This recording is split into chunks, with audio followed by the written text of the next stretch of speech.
Got a microphone check? Got a microphone check?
Sound check. Okay. 1, 2, 3, sound check. So now you're getting that. That's what I wanted to see.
Microphone check. Microphone check. Hey, everybody. Can everybody hear me? Audio. Are we good? So I hear back. Yes. I hear over here. Yes. No. No. It needs to be louder over there. Okay. That might be complicated. Give me a second here.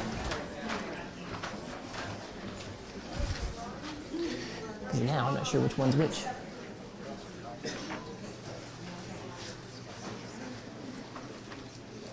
I don't know which one's which.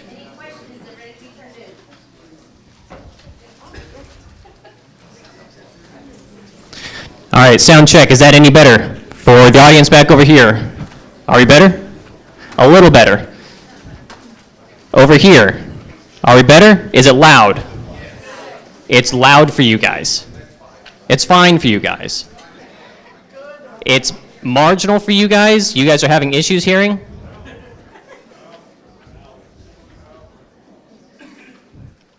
I'm having a hard time gauging whether or not you can hear me properly. I can hear you. If you can't hear me, raise your hand.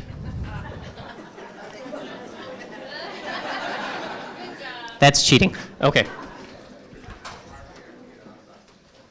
You know, actually, that's typically a pretty good way to figure out if there is a problem. You ask if there's a problem, and people will tell you if there's a problem. But if they can't hear you, that is a different problem entirely, isn't it? Okay, so I'm going to go ahead and get started because I don't know how to adjust room by room volume, unfortunately. So is it bad over there is the question. Can you barely hear me? There's no audio over there. There's no sound over there. Okay. So Melissa, if you could track somebody down and help out with that real quick, thank you very much. Okay, so I will try to talk loudly then. So first off, welcome everybody. This is the Linn County Sheriff's Forum, sponsored by the Linn County Republican Party. I really appreciate all you guys coming out here. My name's Adam Keaton, and I'll be officiating tonight. I'm a delegate on the Linn County Republican Party. So a few little things first off. Please silence your cell phones. Just get that started. Hopefully that'll reduce the number of phone calls we get in the meeting, because inevitably somebody will get a phone call, and it's probably going to be me. Second, no audio or video recording, please. We do have a live stream going on right now. If somebody wants to view it, it'll be available on YouTube afterwards. It's actually available on YouTube right now. So you should be able to go to the Linn County Republican Party YouTube page and look at that there. And if anybody who isn't here wants to be able to see it, you can send them that link or tell them to go to our page, and they'll be able to find it there as well. And the primary reason for that is, as the Linn County Republican Party, we have to treat each candidate equally and fairly, and part of that is in our venue, we want to make sure that each candidate has equal access to the resources that we have. So that is, partially that is going to be the video feed and the audio recording that we're doing tonight. He's here somewhere. Okay. All right, apparently they're working on stuff. So we do have an online audience. Unfortunately, the online audience will not be able to participate as far as questions. So if you'll note on your tables, there are little pieces of paper and pencils. If you have questions for either one of the candidates, fill one of those pages out, raise your hand, and somebody will come collect that, bring it to this front table over here. They will then sort those questions. And I say sort because we already have well over 20 questions, and we will maybe make it to 20 questions tonight. So the reason why they're going to be sorting is they're going to be sorting for duplicates. They're going to be sorting for questions that are directed towards specific candidates, because again, Linn County Republican Party, we can't treat candidates unequally. We have to ask questions that are applicable to both candidates. So, at this point in time, I'm going to go ahead and ask our candidates to come on up to the stage. So, Jon and Michelle, if you could make your ways up here. That's next. It's on the list.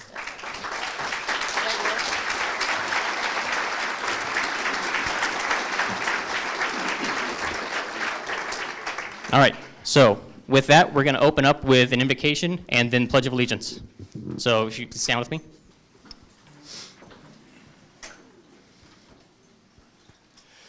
Dear Lord, thank you for this day, and thank you for this time that we've been able to come together. I would ask that you bring wisdom to this body, wisdom to this organization, and clarity out of this as far as where people want to go with their votes this coming election. I hope that this event brings a lot of good information to the floor. I hope that everybody leaves satisfied with the information that they've received, and that allows them to vote with a clear conscience and fully informed on the issues going into November. All right, in your name, amen. And then, Pledge of Allegiance. I pledge allegiance to the flag of the United States of America and to the republic for which it stands, one nation, under God, indivisible, with liberty and justice for all. All right, thank you guys. So, real quick, we're going to go over the format. So the format, because we have two candidates, it's going to be a little bit back and forth. Every candidate will have the opportunity to answer each question. First candidate will have 2 minutes to answer the question. Second candidate will have 2 minutes to address and answer the question. And again, the first candidate will have 30 seconds to finish any thoughts that they have at that point in time. So 2 minutes, 2 minutes, 30 seconds, or 2 minutes, 2 minutes, 30 seconds. And we're going to go back and forth like that. And because we're going to start one, go the other, and we're going to play a game to figure out who goes first. I haven't figured out how to do that yet, so we'll get to that in a little bit here. Otherwise, I already told you how the questions are submitted. So who are our runners for questions? Was Chantel? Chantel's in the back over here. So get her attention if you have a question that you want asked, and she will collect those things and bring them up. We already have, how many questions do you guys have? They already have about 40 questions. And we've got 5 more up here already. So like I said, so this whole sorting and organizing thing, that's really important because we reduce the number of overall questions and try to address as many fundamental questions as possible. And we're going to start it off with 5 minutes intro. I mean, if you guys need 5 minutes to introduce yourselves. If you don't need 5 minutes to introduce yourselves, then we can ask more questions. So the QA will start as soon as the introductions are concluded. The QA will end at 8 p.m. And then the doors close at 9. They kick us out at that point. So between 8 and 9, you guys can stick around and chat with candidates. But at 9 o'clock, we're going to have to kick your butts out the door. And then we can actually clean this place up. And what?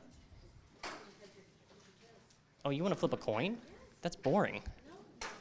So, so here we go. This is how we're going to figure out who gets to start. Michelle, pick a number. Don't tell people. No. Well, Gosh. you tell me that. Gosh. Okay. You gotta Okay. find all the So here we go. So pick a number. Okay. I say we give it to the sheriff. Let her Okay. start. Well, tell me what the number is. There's a microphone, you know. That's a good point. There's a microphone. We have to conference, secret conference. Odd or even? Even. He wins. Sorry. Congratulations. 5 minutes is yours. You have the floor, sir. Thank you.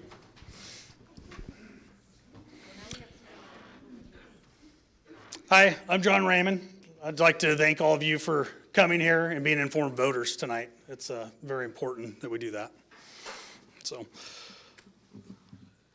can I start by getting a show of hands with the amount of people in this room who are happy with the level of crime in Linn County? As a deputy of 42 years, as a deputy and a 42-year resident of Linn County, I'm not happy either. We must hold criminals accountable. As sheriff, I will return our jail to full operation and cut out the red tape that bogs down our deputies. I moved to Linn County at the age of 7 and graduated high school here in Albany. At the age of 14, I became a volunteer for the Linn County Sheriff's Office Search and Rescue. After high school, I joined the U.S. Coast Guard, where I served 4 years supporting the search and rescue and law enforcement efforts on the West Coast. After honorably serving our country, I returned to Linn County to raise a family. I've been married for 26 years. I have 3 beautiful daughters. In 1999, I started my career, my 23-year career here at Linn County Sheriff's Office. I worked as a corrections deputy for 6 of those years. Then in 2005, I transferred to our criminal division, where I still work today as a senior patrol deputy. As a deputy and a taxpayer, I'm frustrated to see the path that Linn County is on. We cannot continue to let Portland-style management run Linn County. As sheriff, I plan to fully open the 231-bed jail. This critical part of the criminal justice system needs to function to its full potential. We need to stop the excuses, put long-term solutions into effect. Since 2014, the sheriffs have used the jail as a reason to pass our operating levy. Yet, the jail has not returned to the pre-2012 operating levels. It's the job of the sheriff to maintain the jail. As a sheriff, I will find solutions to obstacles and not hide behind them. The sheriff's office is full of managers, but it lacks leadership. Our office needs a leader, and that is why the Deputy Sheriff's Association voted 57-9 to endorse me as their leader. This is why the Albany Police Officers Association, the Sweet Home Police Employees Association, and Lodge 16 of the Fraternal Order of Police have endorsed me as well.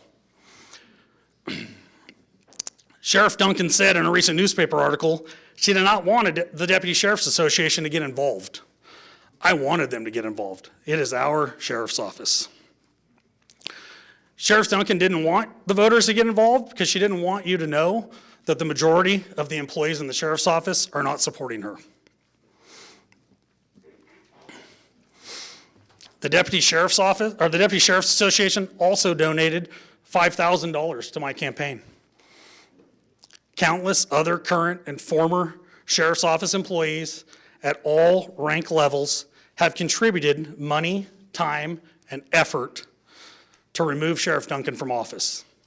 The people at the Sheriff's Office doing the majority of the work, serving the citizens, are screaming as loud as they can, "We need change." Please listen to them. They want a leader.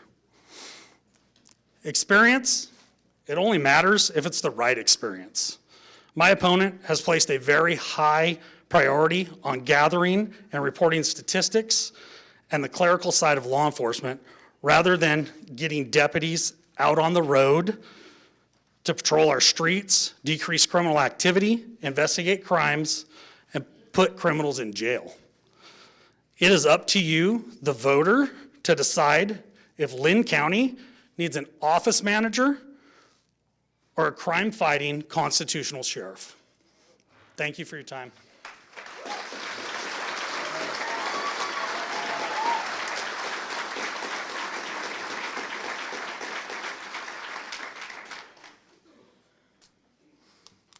Ready? So I'm Michelle Duncan. I am the Linn County Sheriff. I've been so for the last, is it not on? It's on. Oh, I'm just too short. Is this better? Okay, There it is. it's just my height probably. So my name is Michelle Duncan. I started with Sheriff's Office in 1997. Worked up in the Mill City area where I definitely learned a lot about community policing and learning the needs of that community. As I progressed in 2004, I became a narcotics investigation because that was a passion of mine. Uh-oh. That's okay. So I started as a narcotics detective in 2004, seeing what drugs did to our community. It became a big passion of mine, seeing how it was tearing apart families. Obviously, it's a reason for a lot of the crime that you see today. And so that's why I went and did that enforcement for 4 years. While I was there, I wrote a grant to help us with methamphetamine enforcement, paying for overtime. You know, I don't know if anybody's familiar, but a lot of the dopers on the street, they don't exactly work 8 to 5. And there were often times that we were working in through the night to get the job done. I also, after that, I was promoted to sergeant on the patrol and managed, that's where I first got my budget experience, managing our contracts for our timber patrol. It was, you know, a smaller budget, but it was multiple, again, listening to their needs, listening to the different contracts needs, both private timber and our federal partners up in the woods, because about 2/3 of our county is actually in the wooded areas. As a sergeant, I was also helping the lieutenant at the time manage a patrol team. So as you can imagine, I was taking calls. Often I was the top stat taker when I was a sergeant. And I then became a lieutenant when we restructured the office, managing all of our special teams. And yes, there was a management piece, but there's also a leadership piece to that. One of those biggest leadership pieces is I saw that our FTO program, which is field training officers, we take new recruits and try to train them to serve the public. we were missing a lot of the investigative steps in some of our investigations just to get to the next call.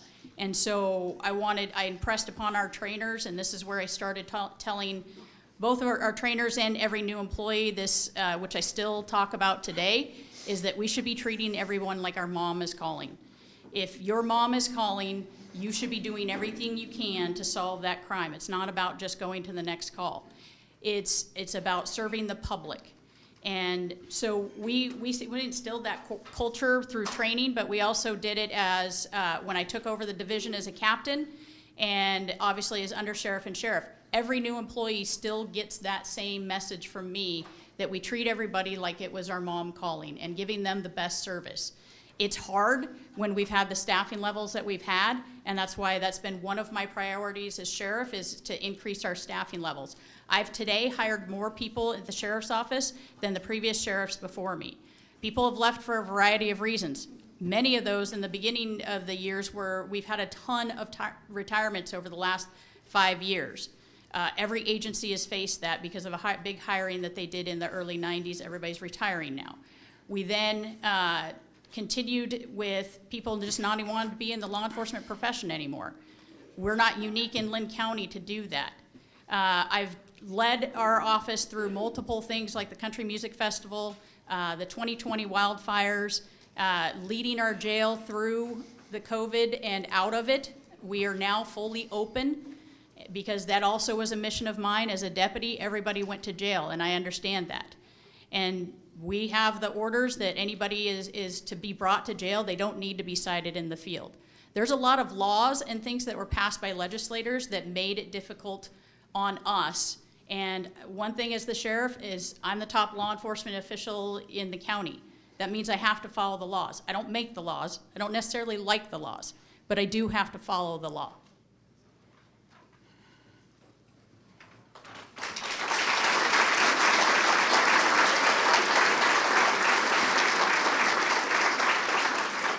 All right.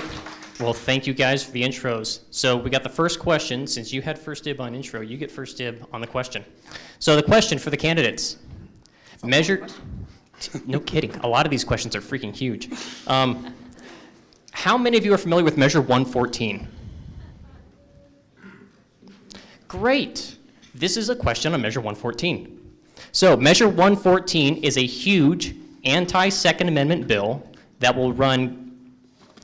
Whoa, wait a second. There's a typo in here. That will, no, it's not a typo, never mind. That will gut gun rights in Oregon. Many parts already ruled to be unconstitutional. It includes a required permit and training to purchase any gun, a ban on all magazines over 10 rounds, and a ban on all shotguns holding over 10 rounds.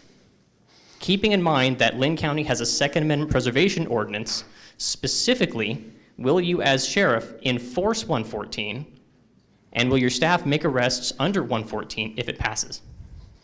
So the simple answer to the second part of 114 with capacity limits, no, staff will not be making arrests on that. As he said, that Adam said that there's already been, the courts have already deemed just last month, they through the Bruin case went back to the lower courts and said you can't do this. There's certain criteria you have to meet to make these rulings, which in essence made that essence and a bunch of other things unconstitutional. It also made things like New York saying that you couldn't open carry and things like that, where they were all deemed unconstitutional. So with that, there's no way I can, in good conscience, when a court has already ruled, arrest anyone on that law, and that's just going to be a clear direction that is given.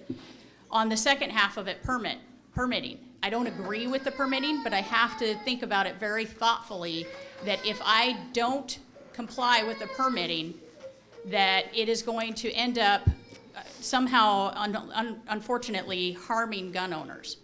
And if I don't comply with issuing permits and you're unable to get a gun because I wanted to take a stand, then that's not helping you as a gun owner. So with that, one thing that I have done is I have gone and made statements very loudly against 114. I've talked to many groups of varying political views, and in those two things, making them understand the toll that it's going to take on our office to now hire more or switch, because our budget is finite, is to switch people that are on the road into clerks so that we can process all these permits that we're going to get so that you can actually have the ability to buy a gun, is bad news. And so I'm absolutely adamant. I've spoken out very much about 114, and so that's how I would have to handle that.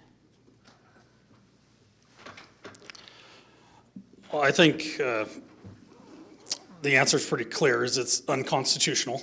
And as a sheriff, it's our duty to protect our constitutional rights. And with SAPO being in place, it clearly states that in order for that to go into effect in Linn County, the sheriff has to find that the order is unconstitutional. So if 114 violates our Second Amendment rights, then we will make sure that we utilize SAPO that we have in Linn County to protect the gun owners and their rights.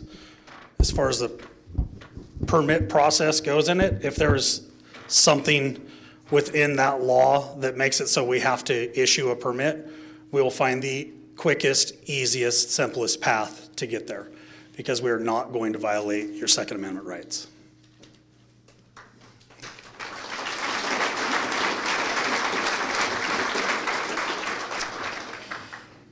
I agree that we are going to find the quickest way to make sure people are given their permits, and we've already proven that with our CHL system. Through COVID, we've made our CHL system easier than it ever has been. In fact, we have a lot of other people wanting to come to Linn County to process it, but Linn County takes precedence. And we're going to do what we can. The thing is about those is that we don't know what the law actually ends up looking like once the lawmakers get a hold of it. It could be a very different version than what's on the ballot today. And so we have to make those decisions after we're given the actual text of the law.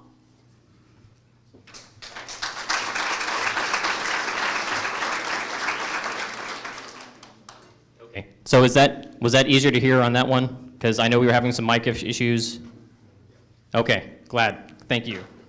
All right, so that was question one. So question two, John, you get to start with this one. All right. So recently, the bond was passed and specifically addressed up to upgrading the 911 call center. Being a key element from the bond, what has been done or is in the process, or will you do in the future to see that the voters see this as the voters approved? So that's kind of oddly, it's kind of hard to understand that. So how are you going to make that happen? Or what have you done to make it happen?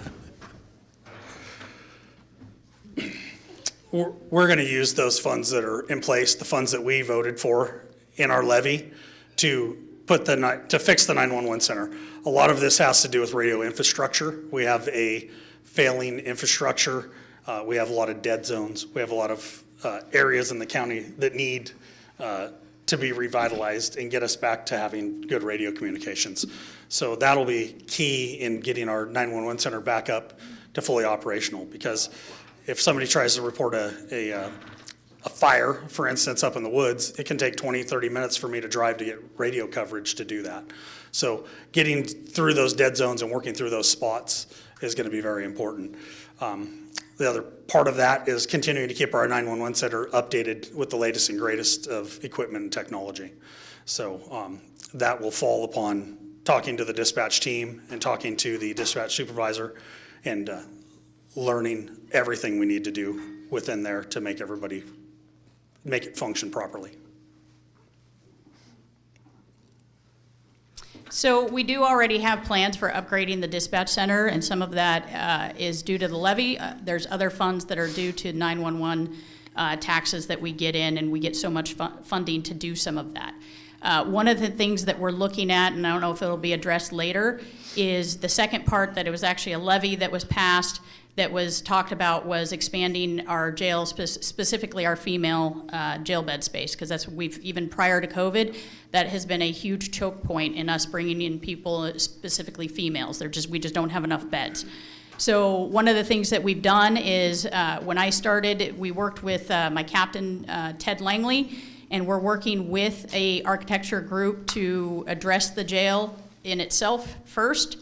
And we need to know what that number is. We have no idea what that number is coming in at.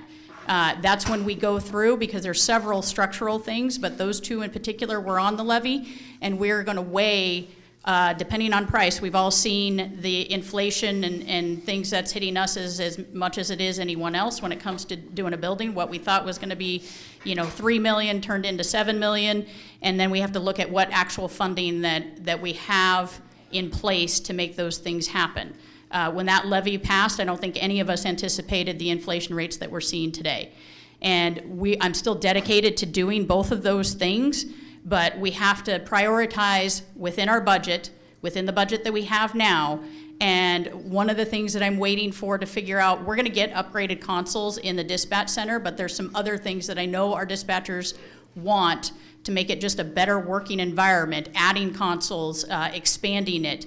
Those conversations are already happening, and we'll weigh and prioritize based on cost and also based on our needs, and both of those are very important needs.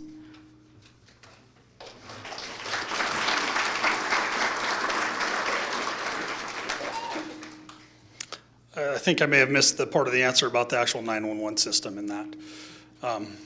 Yes, we have levy money to spend in different places, but we have to have priorities. The jail obviously is a major priority, but you can't get bad guys in jail without a 911 center. So we have to get to the people first, we have to get the community, we have to be able to serve you to be able to fulfill those other needs. So it's definitely a high priority.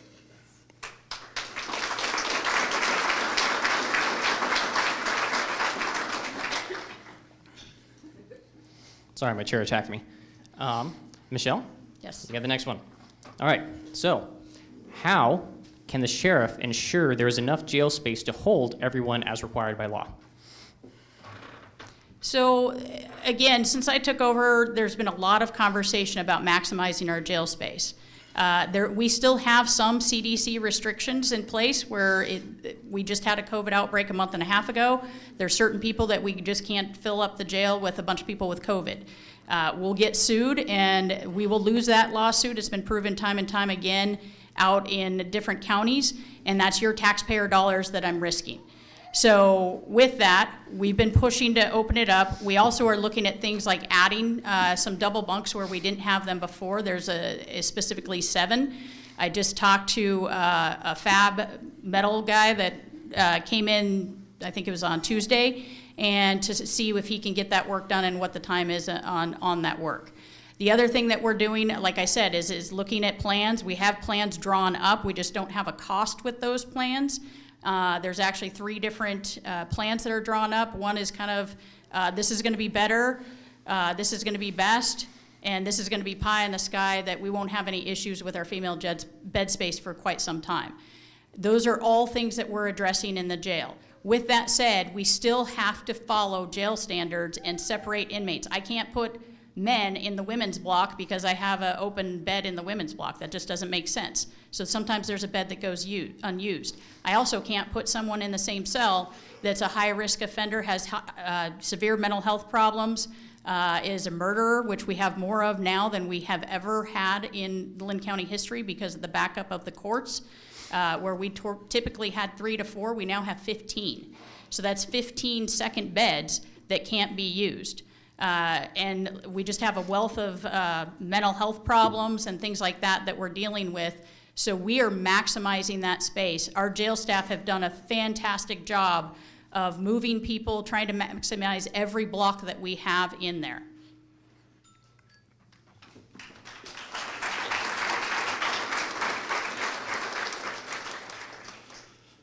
I think we need to look at the root of all the problem with the jail and not just little pieces of it. And a big part, I think, is we've let the Oregon Health Authority run our jail and make a lot of decisions for us without us standing up against them. So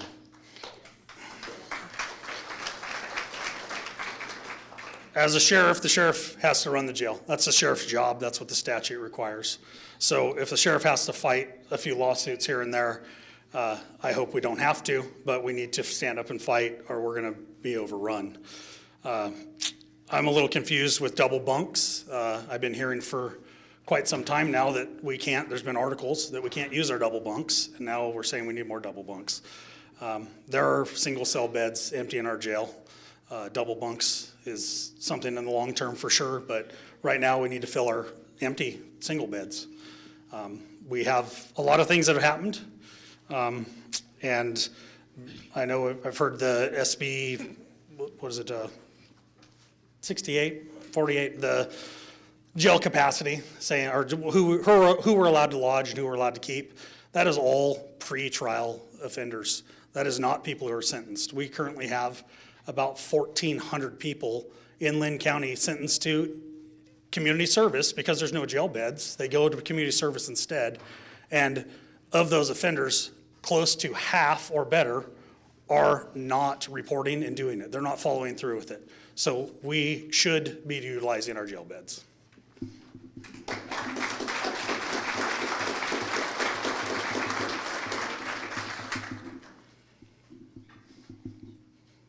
Oh, I'm sorry, I thought I forgot I started, yes. I don't make sentences, judges do. So if they sentence somebody to community service, that is not my decision. I do fulfill those sentences if they are sentenced in jail. Again, we have to be careful with the inmate population. You can say we have to suffer a few lawsuits, but there are millions of dollars in lawsuits out in the state that have been lost.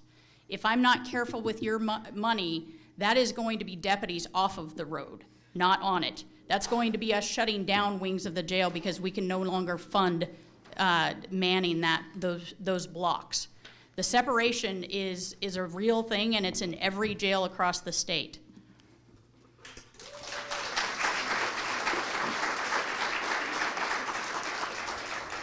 All right, so our next question is going to be for Jon, but before we get to that, so staff did mention something to me. So the reason why you guys over there can't hear as well is because apparently the sound system in the ceiling on that side, specifically in that room, doesn't work right now. So I'm sorry, but I can't do anything about that. So if you do have a hard time hearing, we've got more space over here. So if you would like to migrate to a position where you have better sound, you can do that. We also have a few seats. We've got like a dozen seats or so scattered throughout the audience that are also opportunities. As long as you're quiet as you move, shouldn't be an issue. And don't walk right through here, because that would be disruptive. I get to do it because I'm in charge, so, you know. All right, so, Jon, next question. What training and experience do you have to serve both as leader and manager of the department, and how will you balance both of these roles?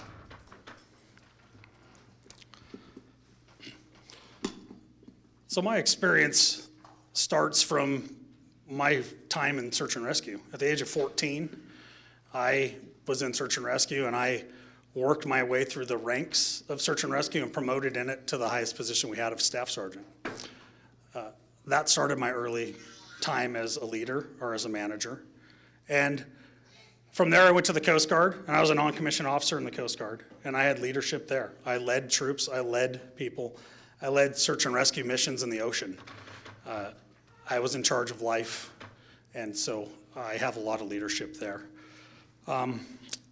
As I progressed into the sheriff's office, I went into the jail, and if you've ever worked in a jail, you do not tell inmates what to do. You lead them. They are people who don't want to conform, so you have to be a leader. You have to be able to convince them to follow you, to stick to the rules, and do the things you need to do. So I have a massive amount of experience working in a jail, getting inmates to follow and do what I need them to do.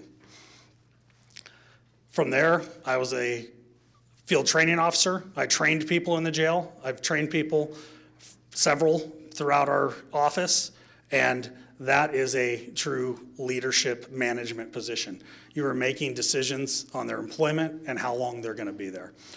And as I'm wrapping it up, I guess, my biggest part of this is my connection to the community. I've spent my time in the community earning the respect of the people in the community to be a leader, and earning the respect of my peers to be a leader, and they want me to lead them.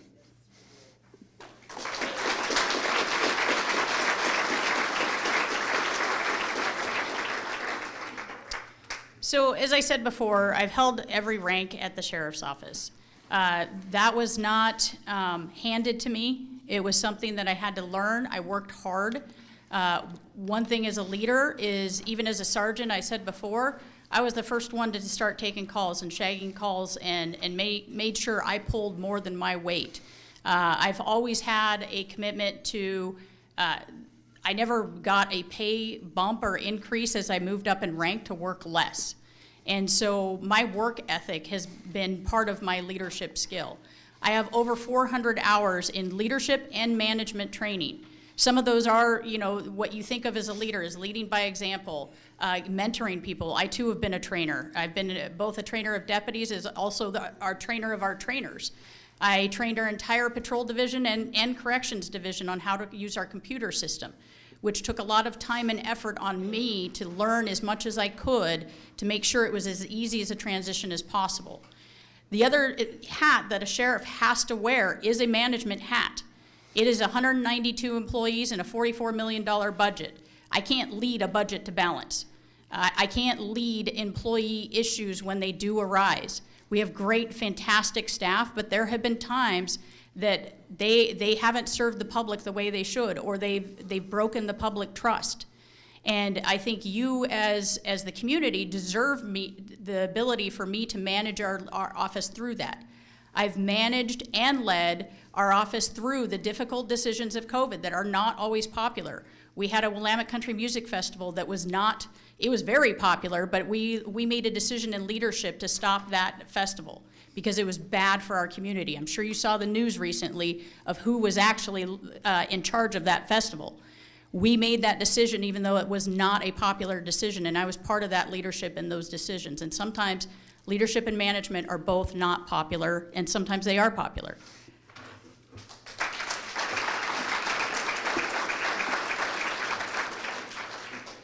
I think what many people who support me have found is the word I isn't something I say a lot. It's we. And that's because I'm a leader, because I know that it takes a team. I'm not the one and only. I am the leader. I am the one who's taking the experts in their field and leading them to the victory.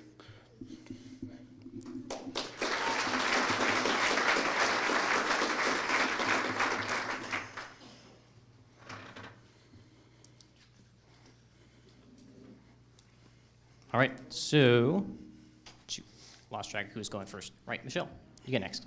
All right, so nationally, law enforcement morale has been on the decline. Staffing shortages in law enforcement, combining with challenges hiring and training, competition with other jurisdictions. How will you address staffing needs during your term? So there's a couple of ways that I've addressed it since I took sheriff. One is obviously hiring. We've done out-of-the-box thinking and hiring that are not traditional for law enforcement. We've taken steps in the hiring process and condensed them to one day during a one-day hiring event, which was hugely successful. The workforce today is a little bit different than what we had even 10 years ago. And, you know, they have the choice of whatever agency. When I got hired, I was one of 250 applicants for maybe 2 positions. That's not the case today. It's not the case in law enforcement, but it's not in the case in any industry. Everybody is hurting for employees. And it's not unique to the sheriff's office. It's not unique to Benton County Sheriff's Office, Albany Police Department. So we worked on staffing. I've hired more people since I've taken office than the previous sheriffs before me, and we're not stopping. We're hiring great individuals that have a commitment to community. And the second part of that is creating an atmosphere where people feel, we've always had a family atmosphere at the sheriff's office. I know my opponent has talked a lot about employees here in support of him. There are employees here in support of me as well, and I'm happy to have them. And it is a team. I have jail commanders. I use in our social media to celebrate every individual or every division or team in our office instead of just patrol. I have done some fun events that, you know, are just a lot of employees have participated in. We did a softball tournament. We did an employee picnic. We did a Y Teams challenge, and we invite our employees to participate in those things and do some team building things that doesn't have to do with the ugliness of law enforcement. So those are some of the things I'm doing. The other thing I did is begin a peer support team, and that was something so that our staff have someone that understands what they're going through to go to in case they have a hard time.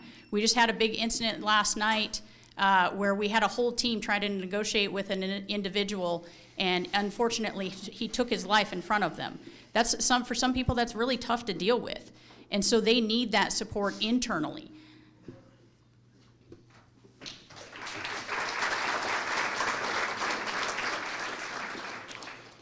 I am going to 100% focus on the #1 tool for recruitment, and that is retention.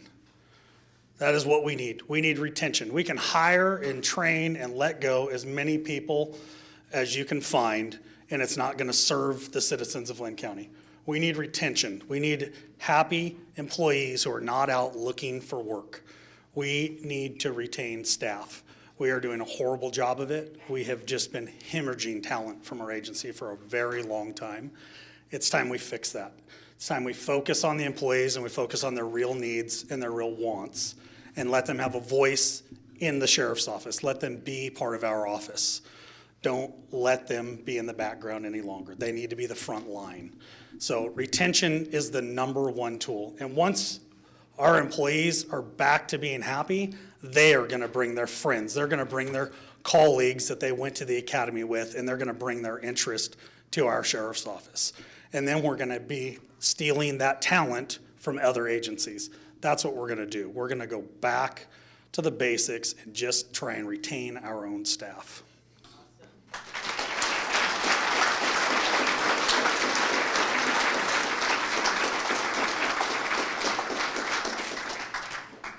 I agree that retention is key. What I disagree with is the reason that we lost employees. Have some left because they weren't happy? Absolutely.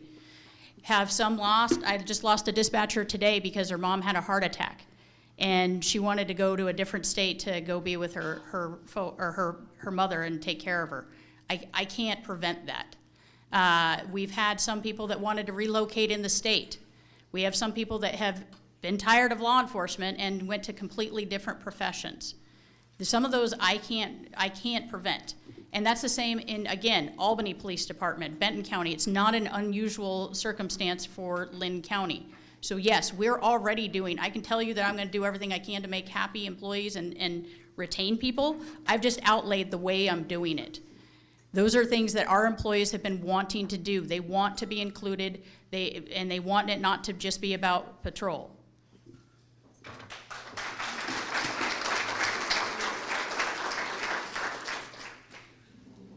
Shoot, forgot to check my notes. John, you're next. Right, so what do you consider the top 3 most important goals that you hope to accomplish in your first year?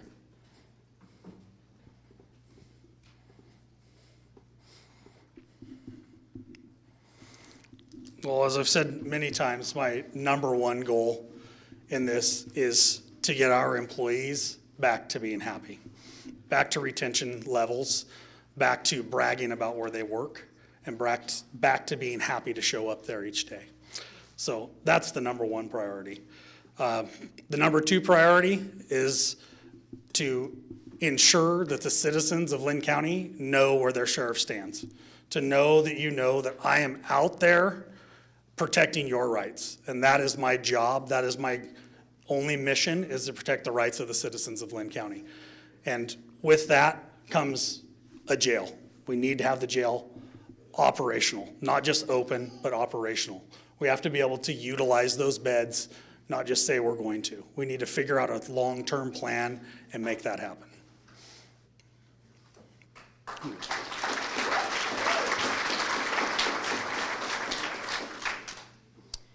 So one of my first goals when I took over as sheriff was actually staffing and retention.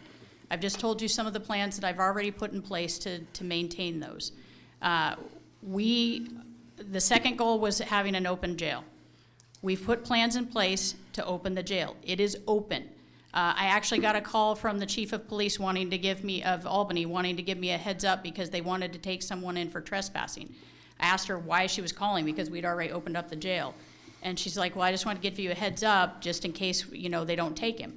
Well, guess what? I never got a call back because they took him. They know the jail is open.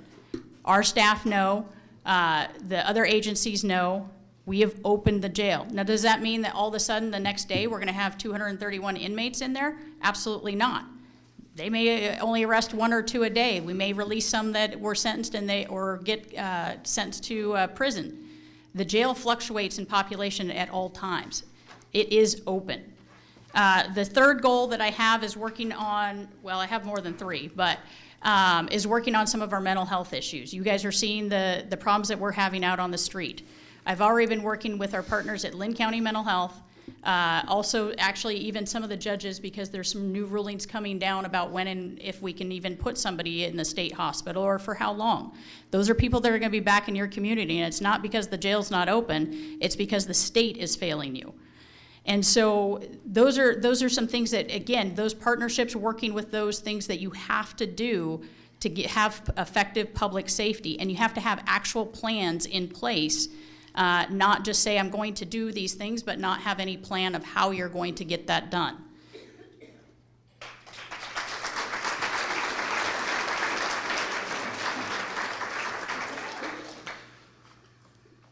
So it goes right back to retention. The number one thing we're not doing at the sheriff's office is exit interviews. When an employee leaves, we don't ask them why they're leaving. And we don't try and make the changes of those conditions because we don't ask about them. So that's a big one. The other thing I've heard since 2015, we've all heard it, it's in the newspaper, it's in our press releases, that the jail's open. We continue to hear the jail's open. We need a functioning jail. Open, open, open. We can say it all we want. If it's not functioning, it doesn't work. That's the bottom line. It's not serving us.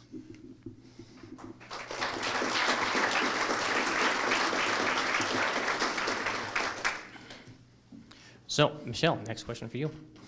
If elected, will you complete your term, or would you resign to allow, sorry, I'll rephrase this. Or will you allow your replacement to be appointed? So I think I got the gist of the question. My plan is to do 2 full terms. That is my goal. I plan on doing a full 4 years, and then if elected again, I will do another 4 years after that. With that said, I know there's been a lot of talk about the appointment process. I didn't ask to be appointed in the sense that I didn't tell Jon to retire. He made that decision, and he made that for his reasons, and you need to ask him what those reasons are. I know there's other sheriffs in the past that they have had, maybe a job offer come in that, they wouldn't have in 3 or 4 years or a year and a half or whenever their term was up. You need to ask them their reason for retiring and what their plan is. With that said, if I had, if Jim had finished out his retirement, I would have still been running as the undersheriff. And so that still gives me, I guess, what my opponent has said is an advantage to the voters. 3 of our last 5 sheriffs have been opposed. And the voters every time have voted for that experience and that continuity of the way that the Linn County Sheriff's Office has been run. I can tell you our last levy, we did a poll, and over 80% of people were happy with the Sheriff's Office service. It's only until people start yelling about that you shouldn't be doing this and you shouldn't be doing that, or this is bad, that people start feeling that maybe that's the case. Is there more crime out there? Absolutely. There's certain pockets in Linn County that we've actually had certain reductions, but Albany Police Department and the city of Albany has had some huge increases. But a lot of that has to do with Measure 110 and the drug law that got passed. When there's no consequences for doing hard drugs and you're not put on probation, you have no one telling you that you can't just have free reign to commit any crime that you are doing out there.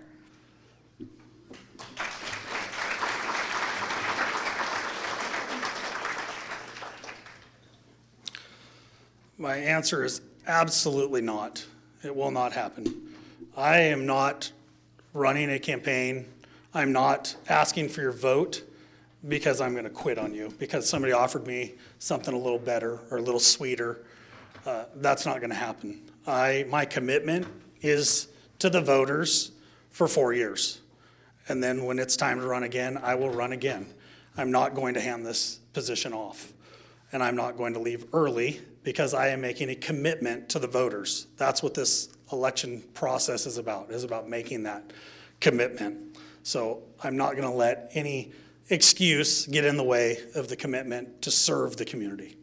So that, I think, is the simple answer.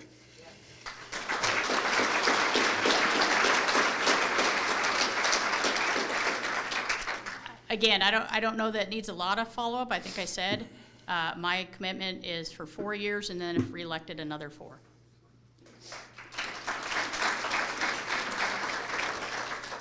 All right, so I'm going to show you this question so you can get a kind of an idea on who asked the question.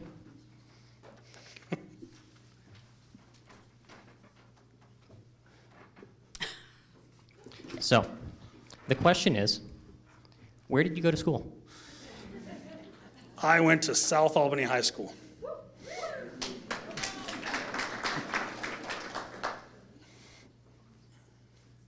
Okay. That's it? I actually, when I grew up, my parents, I'm the product of a teenage mom. And so there were, some times where they were still trying to figure out how to be parents and do the adult thing themselves. So we moved out around quite a bit when I was a kid. So I can tell you I went to the old Dixie School.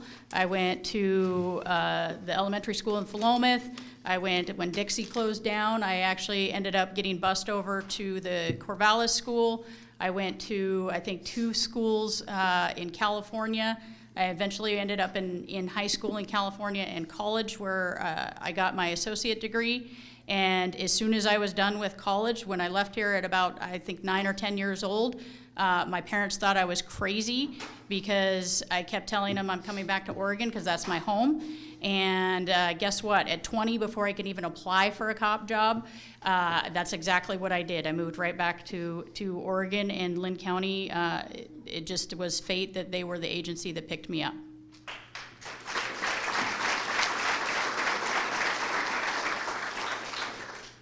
I went for the simple answer because it was a kid's question.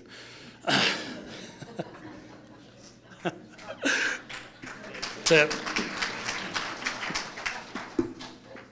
All right, so that was the easy one. This one's harder and longer, Is it my turn? substantially longer. Yeah, I believe it. I believe it is your turn next. So, voters are concerned about the protection of their constitutional rights and how you, as sheriff, will protect those rights and enforce state, federal, and local laws in line with the Constitution. How would you, as sheriff, place the Constitution at the forefront when laws or orders that you are asked to enforce may conflict with the Constitution? So we already talked about 114, and that's probably the biggest one that is coming up. That is, like I said, already proven before the courts that there's a definitely unconstitutional component to it.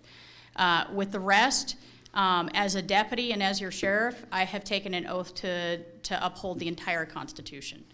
Second Amendment is very important to me, but so are all the other rights. Your right to be free from unlawful search and seizure, which means that if I'm doing an arrest, it's going to be a good arrest.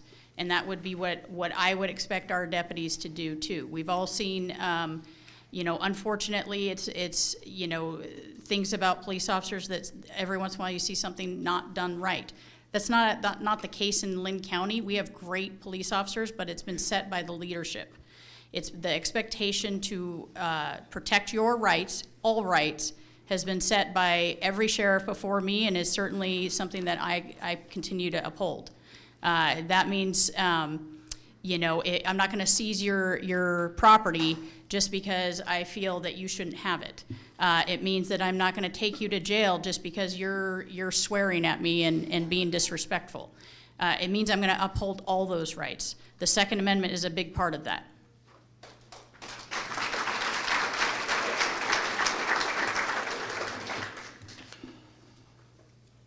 It is the sheriff's job to protect our constitutional rights. I'm not talking about your rights. I'm talking about my kids' rights. I'm talking about my rights, everybody's rights. It is the job as the sheriff to do that. And every sheriff should be willing to stand that line and be there and be in the front of any battle when it comes to our rights. And I'm ready to take that battle. I'm not going to back down. I'm not the coward. I am the guy who's going to be in the front of the fight. I am ready to go. So I make sure that wherever I go, I have the Constitution with me. I want to make sure that when somebody asks me a question about it, that there's clarification, that I have it with me, and so we can talk about it and we both can learn something, because the Constitution is the most important thing. We need a sheriff who is going to stand that ground, who's going to be there protecting the Constitution at all cost.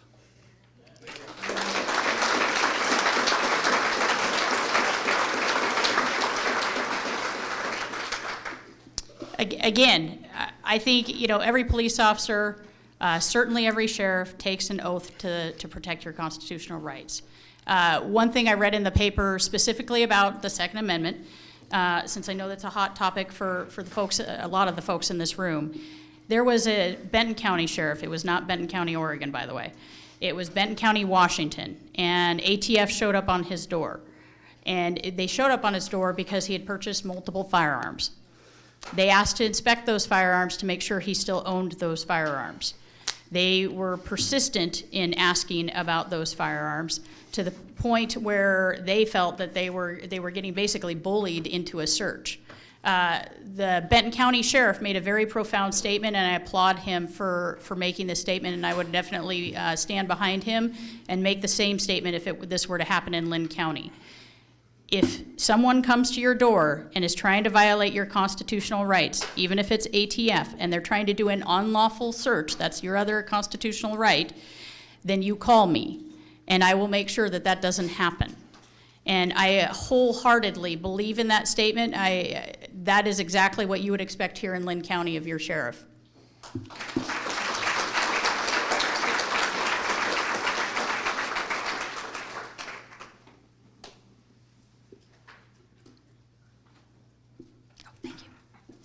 Thank you. All right, so quick water break. And while we're doing a water break, I want to let you guys know that out of the 40-plus questions that we had at the beginning, a lot of them were very redundant. This is why we filter the questions before we ask them. So if you have more questions, we're actually running out. Funny enough, we've got like 2 questions left down here. Oh, look at this. Look at this. We got questions. We got questions. So anyhow, we'll snag a few here, but watch for Chantel. She'll run and pick them up. And so write down more questions, and then we will answer more questions. Otherwise, if you run out of questions, then I guess it's just maybe I can like do a stand-up bit or something. I don't know. That'd be really awkward, actually. So what do we got? Wait, where'd the question go? That's not the question. Where's the question that I wanted? Yeah, I thought I had a question. We had that one. Sorry, I hit the question. Who's next? John. All right. You said water break. I said water break, didn't I? Yes. I meant water break for the candidates. They're the ones talking. You guys can drink anytime you want to. And you thought you were in charge. I thought I was in charge. Would you guys like a 5-minute break? Sure, let's do it. Since Okay. the room's leaving. You're fine. Okay, since a bunch of people left for water, we'll do a 5-minute quick break. Stand up, stretch, let the kids run, something like that. We'll be right back.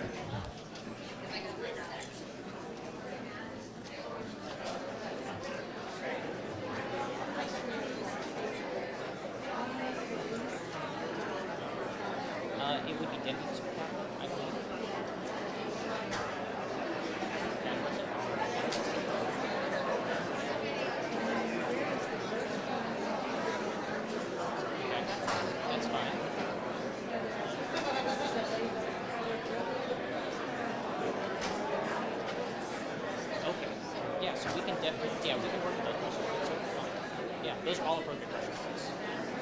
Okay, so is this one that they gave us? Yes. Yeah, to go with this? Okay. Table given.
Again, please return to your seats. We're going to get the Q&A started up again.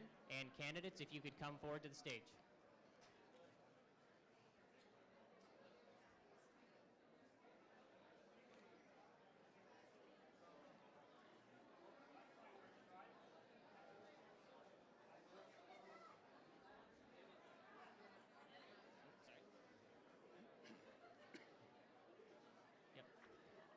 All right, everybody, please return to your seats.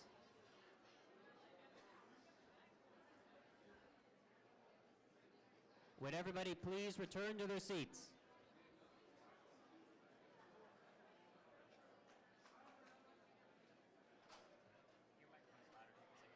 Go for it. Or maybe I'm louder. Would everybody please return to their seats? We're going to get the Q&A started again.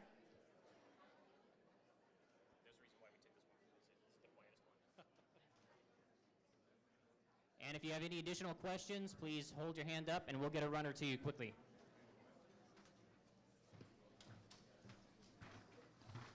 We got one in the back. Run. Feel like an auctioneer. You got a question? Over there. Oh, Melissa got it. Oh, we got another one. All right. All right. So our next question, we're going to start with Jon on this question. Jon, I think, yes? I have no idea. Yes. Okay, I can't remember either. It's over there, I think. All right. So our next question to start the second half.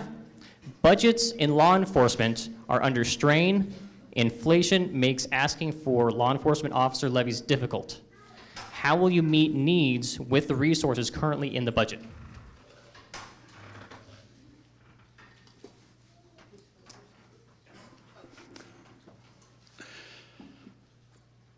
I think I got all of that question figured out there, but the bottom line is to meet the needs of our office is to meet it with the budget that we have in place.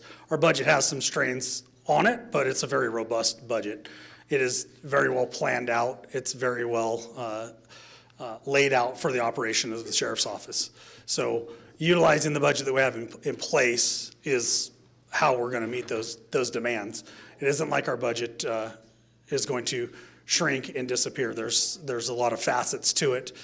There's a lot of solid parts to it. It is the concern for the next budget and the budget after that we need to always be worried about. We need to be serving the community and be out there with great service so that we pass levies immediately, so that we don't have to go through 2 and 3 cycles to get there. We just need to have that service in place, and we will be passing our levies and we'll be getting that money. So, oops, sorry, go ahead.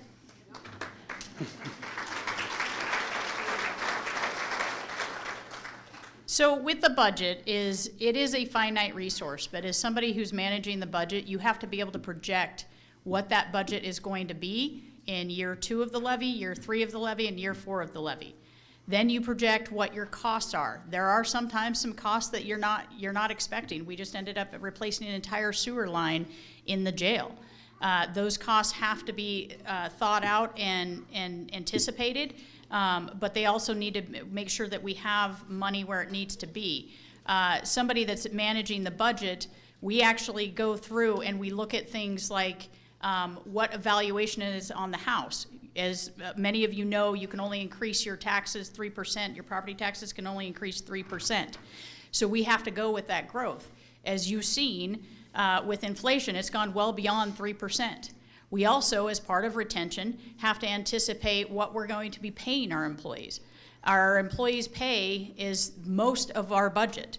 And so they actually got a substantial raise this year, and it was a very little haggling on the contract that we passed because they deserved that raise, and we know that they needed that raise, and it helped with that retention.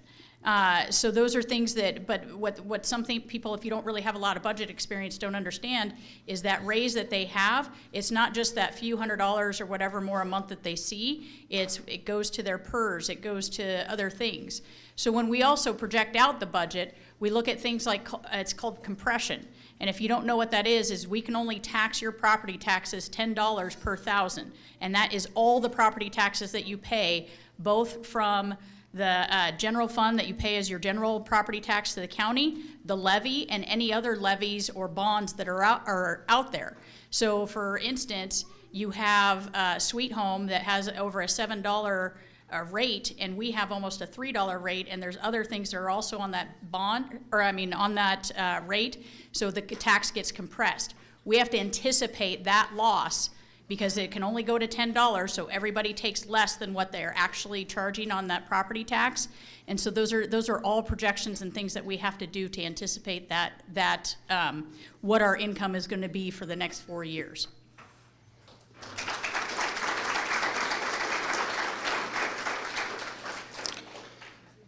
So with that anticipation is that the sheriff's office contract is 3 years. So we know what this year's raise is. We know what the next 2 years' raise is. We know what those levels are, so we can have those predictions already in our hand. The rest of all of that with the compression and the amount of tax we're allowed to charge and all of those things, that all comes from the county treasurer. The county treasurer assembles those numbers. The county treasurer is responsible for those numbers ultimately to provide those to us. They're the ones that are looking at the taxes and looking at the appraisals and all of those things and providing us with the numbers that we're going to work with.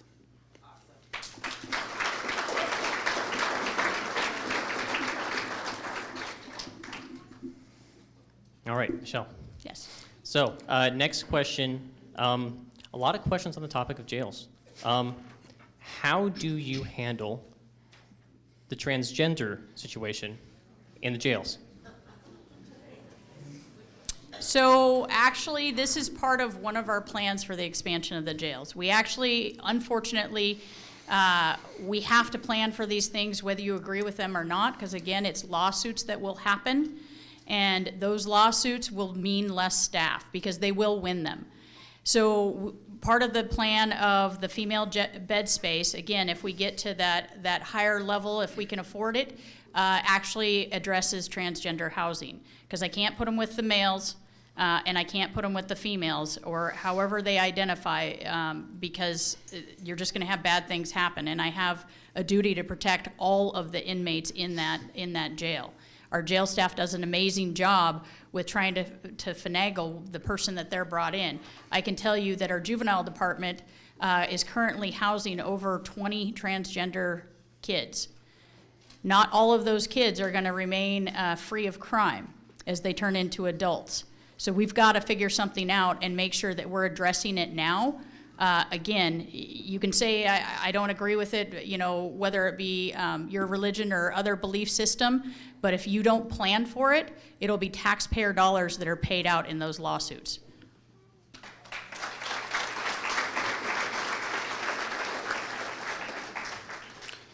Transgender housing and mental health housing are a perfect example of the neglect that our jail's been in. These are not new topics. This is not a new thing in society. This has been here for a very long time. And for us to not have a solid plan in place already today is scary. That lawsuit is waiting to happen. I agree with that. It is there. It's knocking on our door because they're going to say, what did you do 5 years ago? What did you do 3 years ago? What did you do 2 years ago? How come you made a decision today? We don't have a plan. We need to have a plan. That's what we have to do. We need to get back up to speed and have the jail be a very big priority. It is a big liability, and we need to treat people fairly. We need to have humane treatment.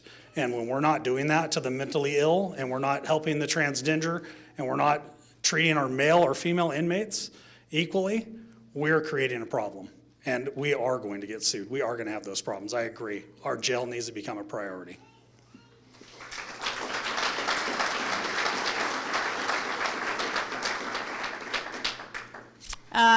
I wasn't the sheriff 5 years ago. I don't think that those topics were as prevalent as they are now.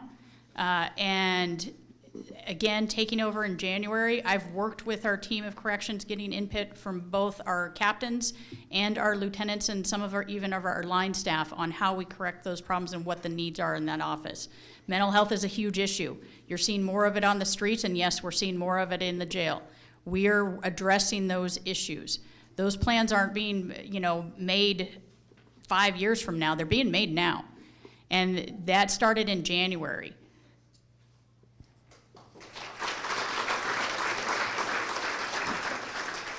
All right, John, next question starts with you. What are your thoughts on civil asset forfeiture?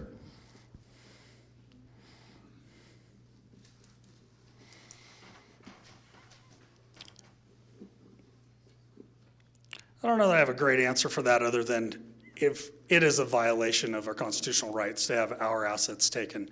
If it is assets that were ill-gotten by crime, then that's a completely different thing. But if they are your assets, if they are your items, and we're going to just go in and somebody's going to go in and take them, that's not going to happen. The sheriff needs to stand a firm line on that. So I just don't see that we would ever be any part of that. I mean, there's no place for it. You couldn't be.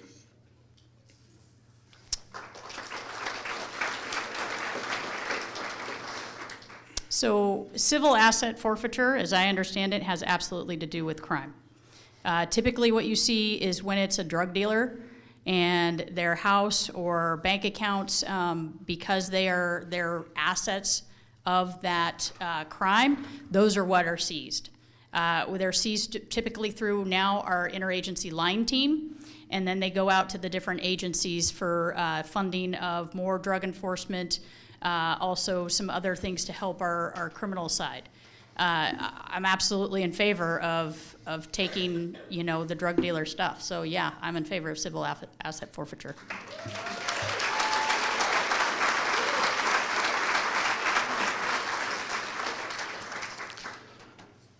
So in seizing anything from criminals, I'm definitely in favor of that because they have gotten ill-gotten. They shouldn't have it.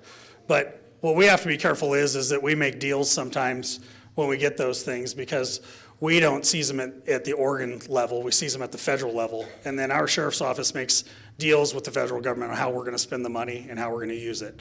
So we have to be very careful with how we do that.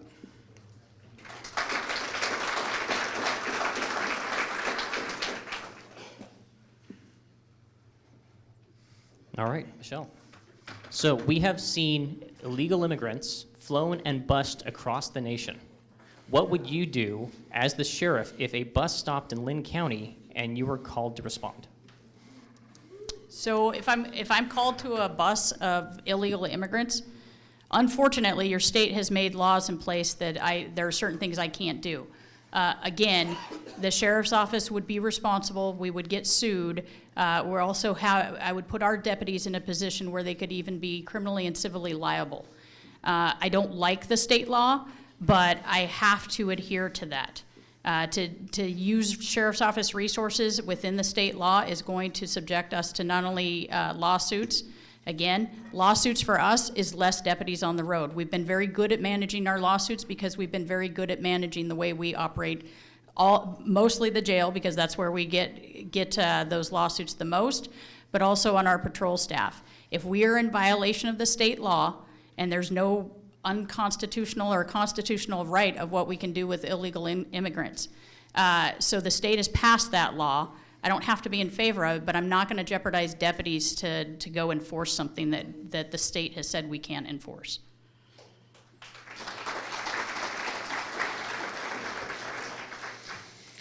The sheriff's correct on that. I mean, our hands are tied with the immigration laws that are in place in Oregon, preventing us from doing that. But the flip side of that is we need to also be on the human side of this, and we need to make sure that we go there and we figure out what we can do for resources for these people and how we can help them so they are not just left out on the street with the rest of the homeless population. We need to do what we can to offer services, and it may not be a deputy doing it, but it may be a deputy organizing it. It may be a sheriff organizing that and getting the right people in place to help these folks.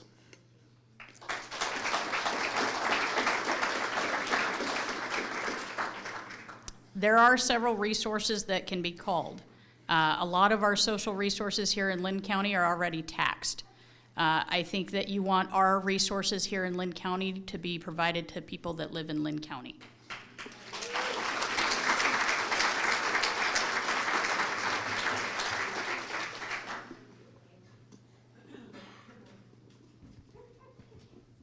Okay, tagging off on that subject, shoot, John. What do you see as the Sheriff Department's role in addressing the interrelated issues of homelessness, drug abuse, and mental illness, and how will you approach them? Can you read that again, Adam? I didn't quite catch it. What do you see as the Sheriff Department's role in addressing the interrelated issues of homelessness, drug abuse, and mental illness, and how will you approach them?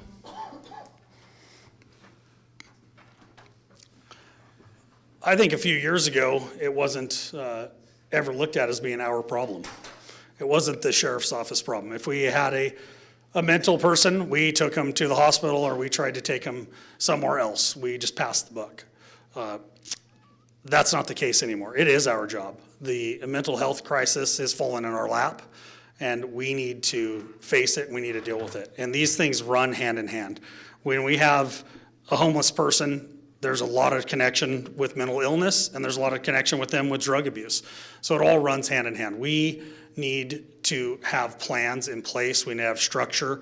We need to start mirroring other agencies across the state, across the country, with their programs and getting mental health involved, making sure that the sheriff's office is a front runner in having a mental health response team, a crisis team that's available, not just one that's assigned that we try to use, but actually having a functioning team that we can focus on. If the sheriff's office isn't involved in that, then it doesn't work. And we're not really involved in these programs right now, so we need to put them into place. The homeless, once we start working on mental health and the drug abuse and trying to get them, it's going to help our homeless population out. We can start working with the people who want help and get them the help instead of letting the people who are abusing the system use up all of the resources.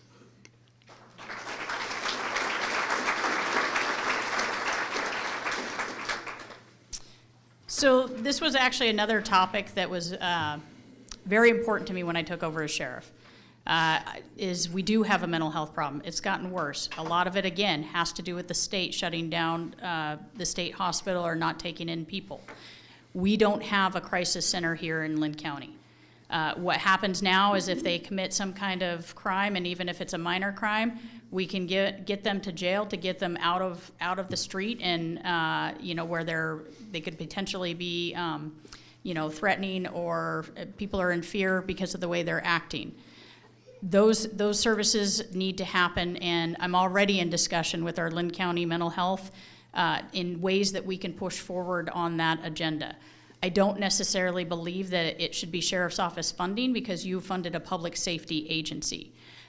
We are continuing to work with mental health and try to guide and help all address and attack the same problem, because obviously we will encounter them as deputies. But my hope is that we continue with that partnership to eventually get a brick and mortar crisis center here in Linn County that is both alcohol and drug and mental health related. It doesn't mean the sheriff's office is going to run that facility, but I will definitely partner and give them just some feedback on how that can help everybody. The one thing that we are doing is we're going to be implementing what is called the Yellow Line Project. This is something that I've worked on with DA Martini as well as Linn County Mental Health. It's mirrored out of something from a different state. And what it basically is that for minor offenses, and what always pops into my head is somebody causing a disturbance at, say, the Love's truck stop. It's a trespass, they won't leave, it's pretty minor. Do we take them to jail and the DA decides that they're not culpable or it's not gonna be worth resources to convict this person for a trespass? Or do we give them a chance in the yellow line, as you basically take them to a theoretical yellow line where they make a decision, do I continue to go to jail and go down the criminal justice system, or do I commit to 2 months of treatment mental health treatment with a mental health provider, so that hopefully that person, if they can get back on the path to treatment, then they're not going to be that menace in the community anymore. And if they don't complete that treatment, they still end up going the criminal justice path.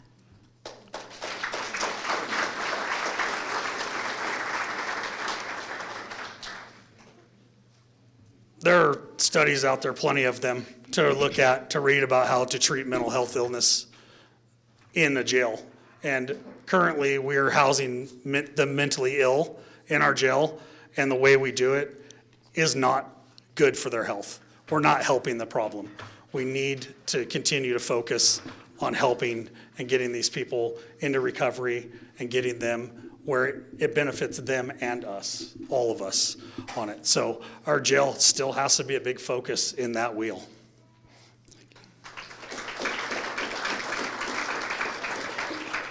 All right, next question for Michelle. What does the blue line flag mean to you? So the blue line flag, I actually have a lot of stories about the blue line flag. It is basically the line between evil and the community. That is the role that we take. It was so important to me that it is on my challenge coin. Each sheriff designs their own challenge coin, and that was one thing that I wanted to make sure that was on there, because I think it's taken on a different meaning for some folks, and that meaning's not in a positive light. I want our people to know that I support them in their mission. The other story that I have with the thin blue line, that it's not only on my challenge coin, but it's hanging in my daughter's bedroom. 2 years ago with COVID and the schools were shut down, they had nothing but video school. It probably seemed like that.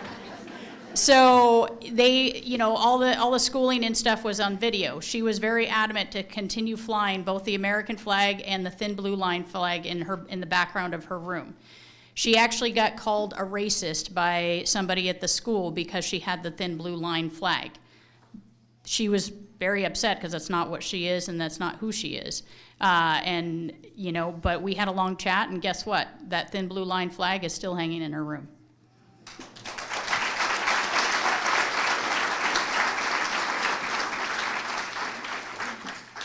I don't know who asked this question, but I'm just going to thank you right now because I got my blue line socks on. So the blue line is family. That's what it means to me. It is family. These are the people who I can call day or night in any situation, and they will come and help me. And they're the same people that will come and help you day and night. We are a big family, and that blue line unites us, and we know we are that blue line. We know who we are, and we have that special bond through that blue line. So it means family to me. That is exactly what it means to me. Everybody in law enforcement who is part of that blue line is family. Even if we are mad at each other, we will be there to support each other when we need the help. So that's what blue line is.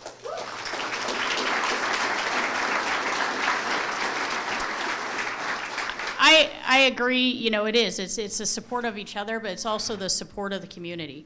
And I think, we see people that aren't police officers that are proudly flying that thin blue line. And I think, especially in Linn County, it's your guys' way of showing support to us. There are other lines out there as well, our thin yellow line for dispatch, thin gray line for corrections. There's the green line for the military, and those are symbols of the support that we have for those people that protect us in the community.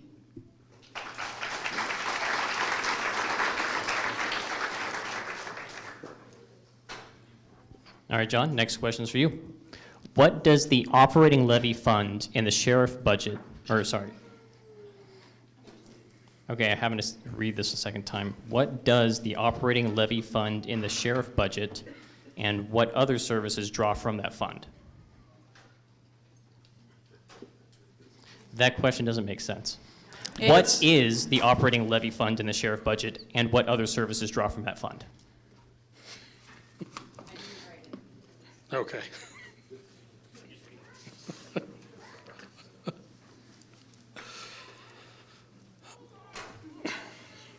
So the things that draw from the levy fund is our support services, our criminal service, corrections. Those are the things that draw from the levy. The general fund, all of our departments are drawing money from the general fund. Is that the question? I mean, how does the levy? What is it? And what is it? Yeah, Okay, so the levy is the levy that you vote on as taxpayers, that is money from your homes. That is where the levy funds are coming from. The general fund funding is coming from the county's tax base, from the money that we have, that we get from the county itself versus what we're getting from the levy that is in line for just paying for certain items. Thank you. So the levy is, your tax rate is $298. So that's what the levy is funded for the sheriff's office. We get about 76% of that. The juvenile department gets 14% of that, and the DA's office gets 10% of that. So it's an all criminal justice program, or levy. So with the levy, yes, we fund multiple things in the sheriff's office. It means about 76% of our staffing. It's about 56% of our overall budget.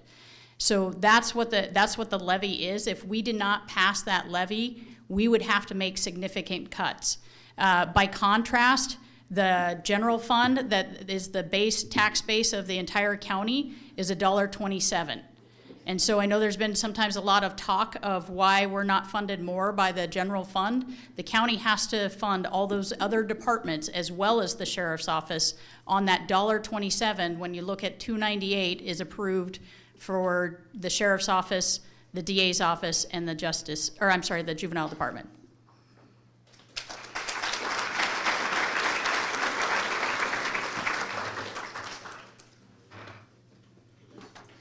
I'm good with that.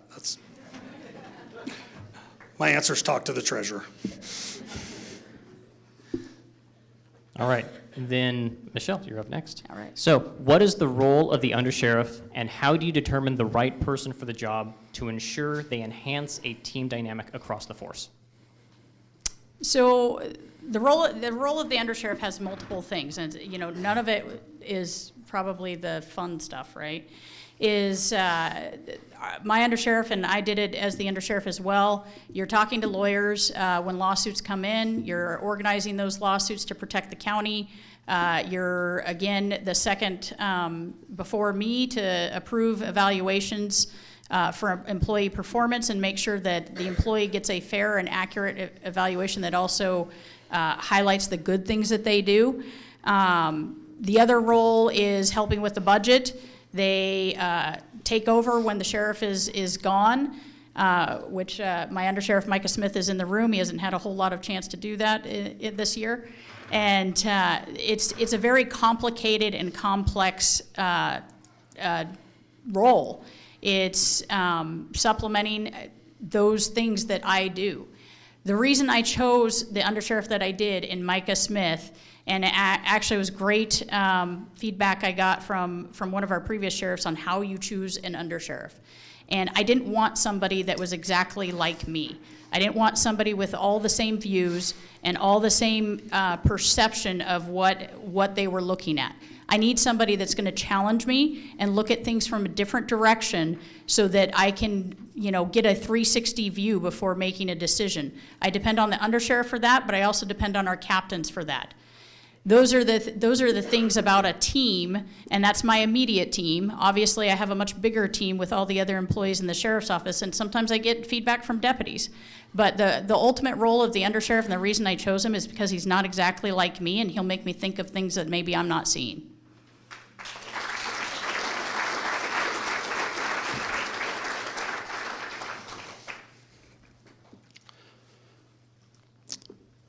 I think the role of the undersheriff is pretty clear. He's the next in line. That is very important to me. That's why this campaign started untraditional, where I said from the get-go who the undersheriff is going to be. And the reason I did that is because we are like-minded.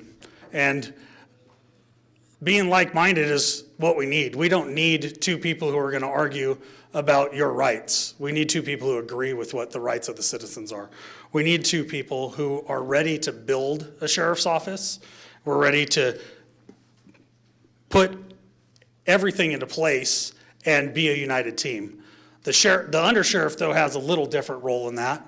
It's kind of like good cop, bad cop. I get to be the good cop, he gets to be the bad cop. So he is going to be more involved in policy. He's going to be more involved in the disciplinary things that take place within the sheriff's office. He's going to have more of a role in that, have more of a face of that.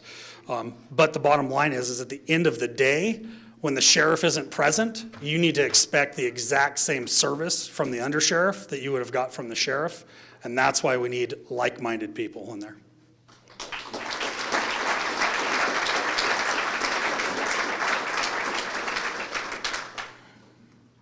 I would, I guess, highly disagree with the like-minded. As an undersheriff, it doesn't mean we argue. It means we're challenged. And those challenges bring you the best service. We have often had conversations, whether it's regarding an employee, that we want to make sure that we're giving the employee the best service. We want to make sure that we're doing right by the community. And no one individual is perfect and has all the answers. And so you need those challenges in your management and your second person in command to make sure that you're making the best decisions for the community.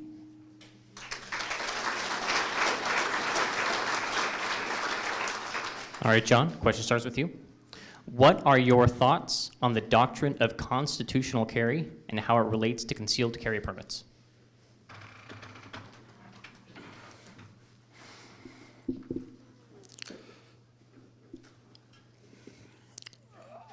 I firmly believe that we have the right to bear arms. And so the doctrine to carry should apply to all. We have a process in place for concealed carry that we utilize and we use. And the doctrine to carry, you can still carry open carry. You can still have that. The concealed carry has a lot of facets to the law about making somebody a criminal for having their gun hidden. My personal take on it is I would rather not have somebody in the store with their gun sticking out and scaring those who are scared of them. I'd rather have them covered. Concealed carry was something I think that was designed for criminals.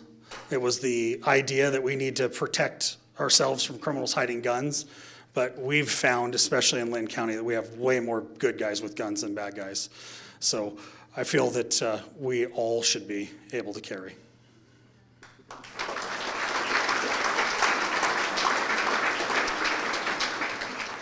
So again, I'll point first to the Bruin case that the Supreme Court just ruled.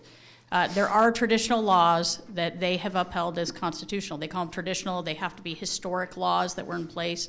Concealed carry is one of those. The positive part of that is Oregon is a shall issue state.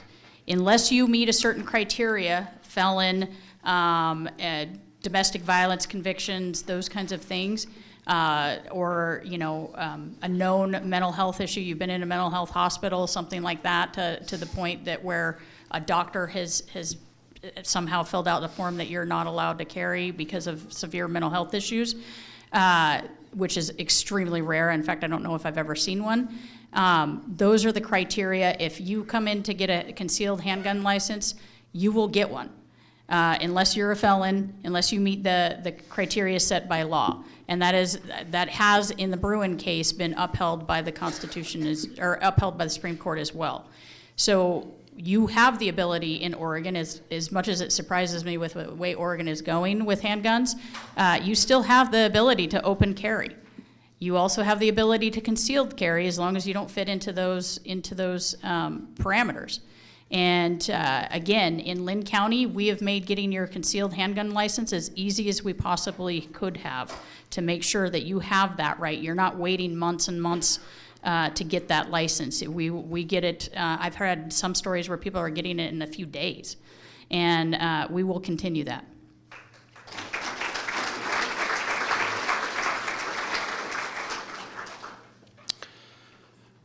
we do have a concealed carry law, and it works, but it's also just government making us pay for our right.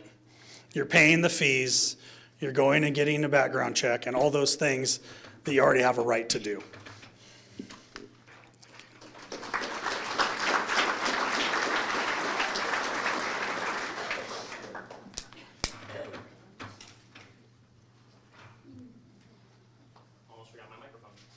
Forgot to turn I almost forgot my microphone. I did forget to turn it on. All right, so, Michelle.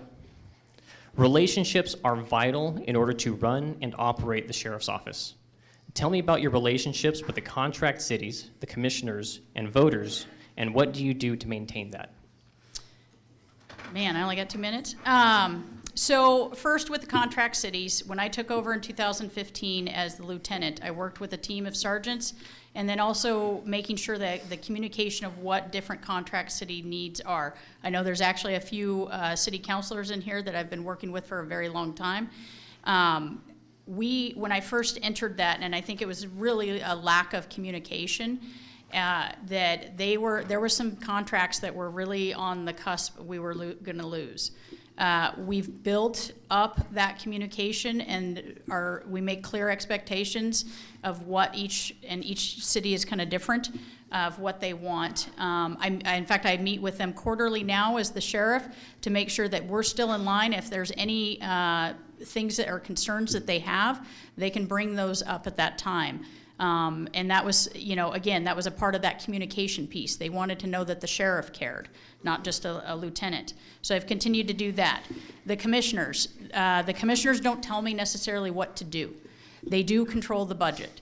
So if I submit a budget and I don't have a good relationship with the commissioners and it becomes, there's some animosity between us, they could easily say, I don't want you to have 20 positions here. I want them to all be in, I don't know, the 911 center.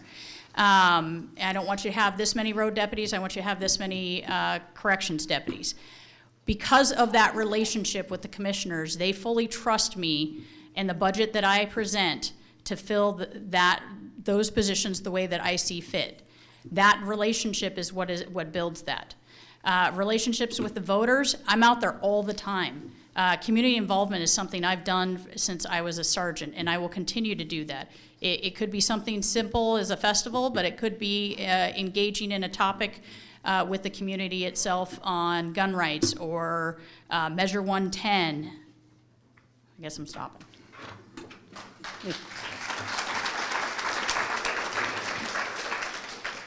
So the question's a touch one-sided because I'm not in a role where I have those relationships with the contract cities yet.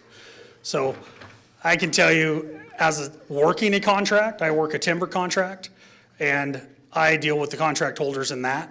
And I know the importance of the contract, and the number one thing is to serve them and to make sure their expectations are met. And they're meeting their expectations without excuses or without reasons or without manipulating a system. And so those are the important things that we have to do to maintain those relationships. We have to treat them equally and fair on our contracts. We were about to lose some contracts. We were charging different areas different rates. So we had to fix our contracts. We have to treat everybody the same. We have to be honest and fair with those processes. My relationship with the commissioners is very limited. It's very small in the position I'm in. Currently, they don't like that I'm bucking against the system, apparently. So they're not supporting me at this time. So I think that relationship will change. I don't see there being a problem with there's no bad blood or any of those kind of things. So we just continue to smile and give an honest service.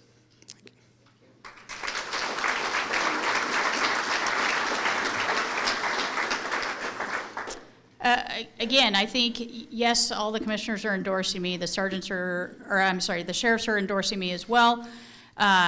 Those are people that understand the intricacies of this job because they've been dealing with the sheriff's position for a very, very long time.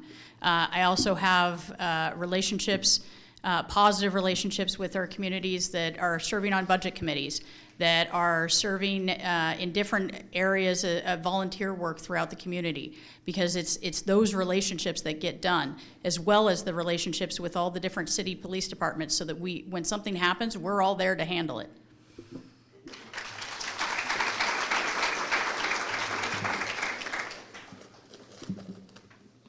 All right, so FYI, we are getting down to 15 minutes. So at this point, I have more than enough questions to finish things out. So the two people who just passed me stuff, I'm going to hand it over here. They're going to decide whether that gets into like the last 2 or 3 questions. So FYI, I haven't been deciding which questions to ask. That's this group over here. So don't blame me for any of this stuff. I get like 3 in my queue, and I get to pick out of those. So the next question goes to John, I believe it was. Okay, move It's Michelle. It's Michelle. I think I just finished the closing. Yeah. Oh, so Well, so if you just close, then John it's goes me. next. Yeah. All right, so I'm glad everybody's keeping me on track because this is hard, actually.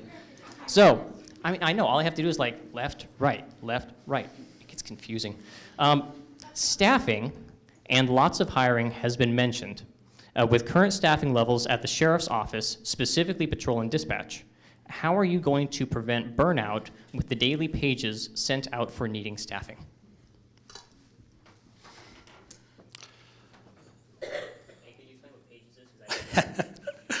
Pages, text messages. So we are sending out messages every day asking for overtime because of our shortages.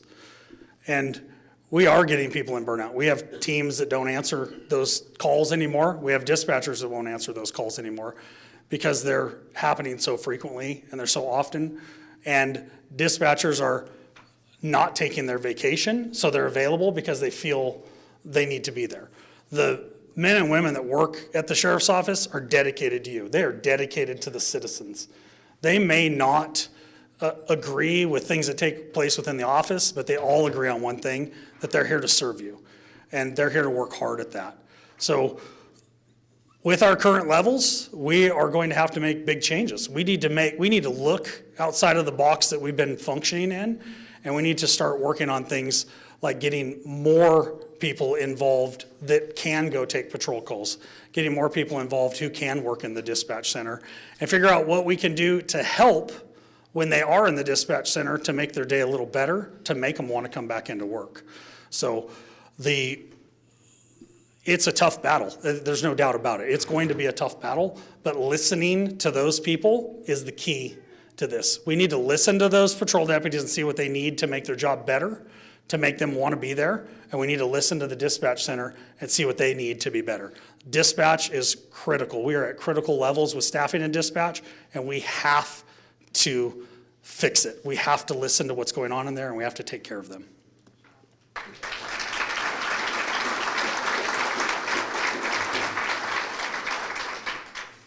So again, I've talked a little bit about how I've addressed staffing. We have, I believe it's 15, about to be 16 new or patrol deputies that are in some form of training currently.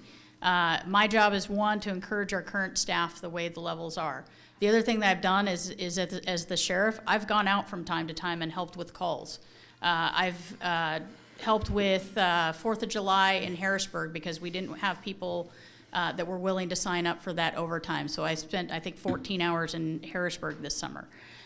Those are things that I've done to help our staff. I could have easily sat back and said, you know, we're doing mandatory overtime, but I didn't feel that I know our staff is hurting. We're addressing those issues. I have actually opened up meetings for every employee when I took the position. Staffing was one of the biggest issues that came up. Most of the employees that I met with understood that we are doing more than we've ever done to address those staffing needs, and they know that it's a long road because I can't just automatically make a dispatcher or a patrol deputy all trained up, but we're continuing to hire. We've done different things like list in Indeed, which actually costs a fair amount of money to do that. If anybody's ever used that application for getting staff, you have fees that you have to pay for every applicant. We've done things like going to different events like the Sportsman Show in Redmond, because those tend to be like-minded people that are appreciative of law enforcement, to see if we can do some recruiting needs there. I talked about the one-day hiring event. We're doing more and more social media posts to advertise and promote the good things that our people do, because that in itself is an advertising for our agency. We're getting actually one lateral applicant on Monday, And I know that there's at least one more from local agencies that are going to apply.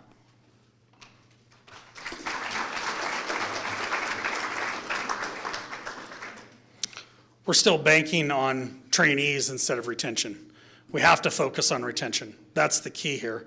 We have to have that retention. It's great. I love seeing that we're getting new people in. I love seeing that we're getting new hires, but they're a long ways out from really helping the crisis that we're in. It should not be a rare occasion to see somebody from our command staff in a patrol car taking a call at your house. Not just helping somebody, but actually doing the work, taking the call, taking the reports. That should not be a rarity any longer. We need to get everybody back out there working. We are all busy, we are all short-staffed, and we can find time and make time to do those things. I see a lot of things within the sheriff's office that we can streamline for that.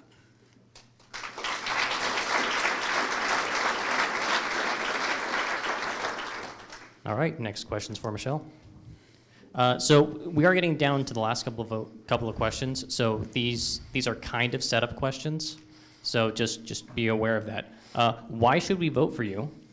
And what do you bring that is unique? Well, I think there's a couple of reasons. One is I've dedicated 25 years to the Linn County Sheriff's Office. I have held those positions. When I've moved up, it wasn't because I wanted rank, it was because I wanted to make a difference. I wanted to learn more about why we were doing things, because as a deputy, I had a lot of the same frustrations. And I still do, even as the sheriff. But I needed to learn more about why we make some of the decisions that we make. And there are some decisions that I've changed since I've been sheriff because I didn't agree with them. So those are, I bring that experience of knowing what is going to, one, protect your budget, protect the taxpayer dollars, but also ensure that you guys get the best service that you expect from the Linn County Sheriff's Office. Retention and hiring are all a part of that, but I can't retain people if I haven't hired them. And so those people, they're through the process, and like I said, there's other agencies that they're familiar with our agency. We're getting people from local agencies that are familiar with what's going on at the sheriff's office. And they're not doing it because they find that it's an awful place to work. They find that it has a lot of opportunities, and that for the most part our employees are happy. There's some frustrations. We all have frustrations. I did some leadership training for Oregon State Sheriff's Association, and I asked people to raise their hand on through COVID and all the news media, who has been happier, or what agency has better morale or the same morale that they did prior to COVID. And you know how many hands raised? 0. These are sheriff's offices throughout the state. It's not a unique problem to Linn County, but it is a big task to take on, that you have to have plans in place. You have to have the experience to implement those plans. You can't just say, I'm gonna make things better, and not actually have a plan on how you're gonna do it. I have those plans, and I have those plans because I have that experience, and I've listened to the staff around us.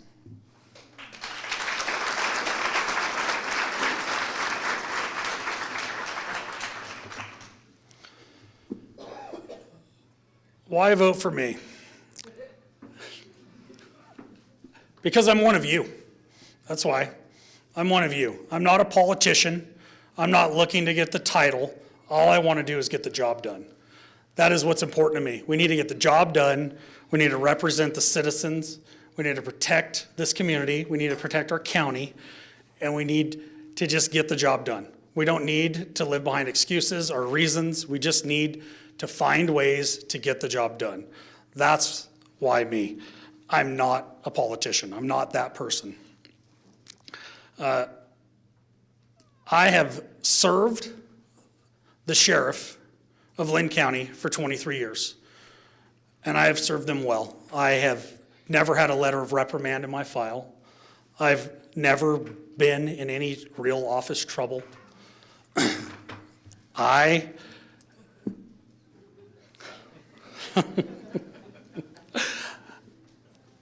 I have evaluations for 23 years that show me average and above average in every category serving the sheriff's office. And now it's time for me to take that and serve the citizens. I want to serve the citizens as the sheriff with that reputation, with that work ethic.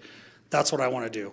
I don't want to wait any longer. It's been 10 months since we've had a new sheriff, and we're still waiting.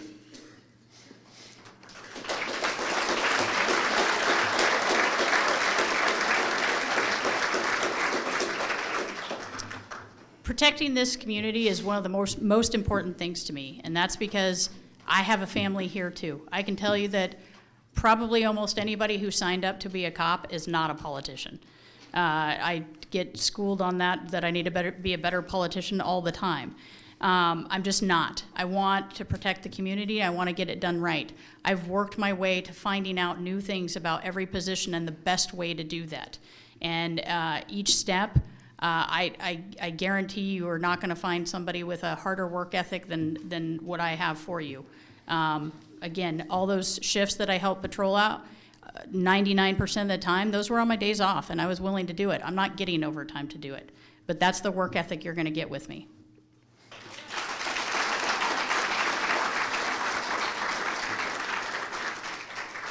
All right, last round of questions. Now, after the last round of questions, we will have closing statements, so you have 3 minutes for closing statements after that. So it's the last question, but it's not the last chance to talk, so just hold on to your seats. All right, if you are elected in November, what steps will you take to unify the sheriff's office and bolster morale?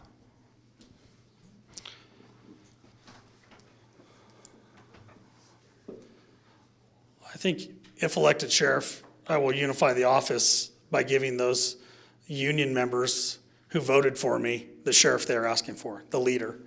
That's going to really draw us together. It's going to be a sigh of relief within the agency to get the leader that they've been asking for. That's going to unify the sheriff's office. There's no having to convince them. It's just getting with them and getting to work. That's going to bring us together. There's no hard path in getting the team to work for me or work with me, because that's what they want to do. They want me to be there so they can make the sheriff's office the great place that it should be, that it needs to be, that we want it to be back to being. The sheriff's office has been a wonderful place.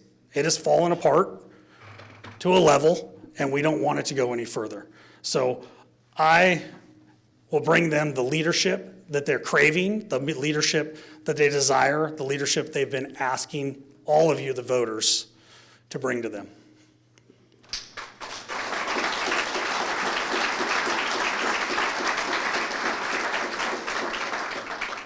So a couple things. I know my opponent has mentioned the union membership quite a bit. That's an important thing, and I think it was 57 that he said voted for him.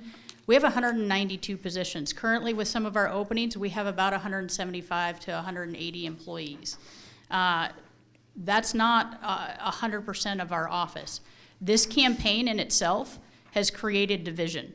It's created division on both sides. It's there's one side, as you can tell, that has been very negative, pushing people that were all messed up, and there's one side that is encouraging them to continue the mission, continue the job that we're doing, and remember why we're doing it. It's for the community. With that, I have started on those relationships since the day I took office. I met with employees. Anyone that wanted to chat with me about whatever was the two top questions that I asked were tell me the two things that you still love about the sheriff's office, and then tell me the two things that are your biggest frustrations. The top three frustrations, we talked about staffing. The other one was communication. That is one thing that I have brought to the sheriff's office. They get updates every once in a while on where we are in staffing, because that wasn't communicated to them. Most of those employees that I talked to in that office, they expressed that they know that things are being worked on now. They know the work is being done to make things better. And, you know, again, staffing is not unique to the Linn County Sheriff's Office. It's something that's been happening everywhere. I treat people that I know that are even in this room. I've given awards to people that I know are staunch supporters of my opponent. I gave them that award because they deserved it. I will continue to, I've promoted people that I know are supporters of my opponent. I promoted them because they deserved it. That's the fairness and you know, the leadership that you're going to get. I'm not going to take, you know, retaliation on any employee.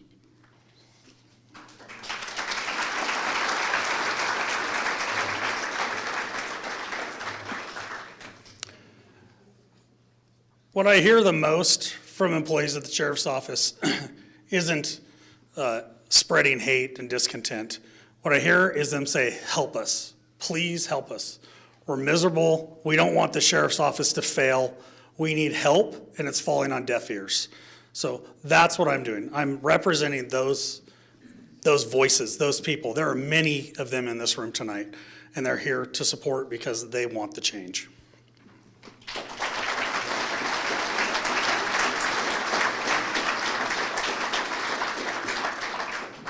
All right, so at this point in time, we are out of questions. We are going into closing statements. Closing statements are 3 minutes, and we're going to start with Michelle. All right. A couple of things that have been addressed. I think you've seen a clear difference in how the sheriff's office is going to be managed. Management, unfortunately, is a part of the sheriff's role. You need your taxpayer dollars managed properly. I have that experience in knowing how to manage those taxpayer dollars. I'm not going to say that I'm just going to look for the treasurer for those answers. I know what those answers are. I know what the fiscal needs of our agency are. And we work daily, and again, it's working as a team. One topic that has been mentioned over and over is the jail being open, and that we're, for years have not been operating the jail to capacity, or that we're doing a terrible job operating the jail.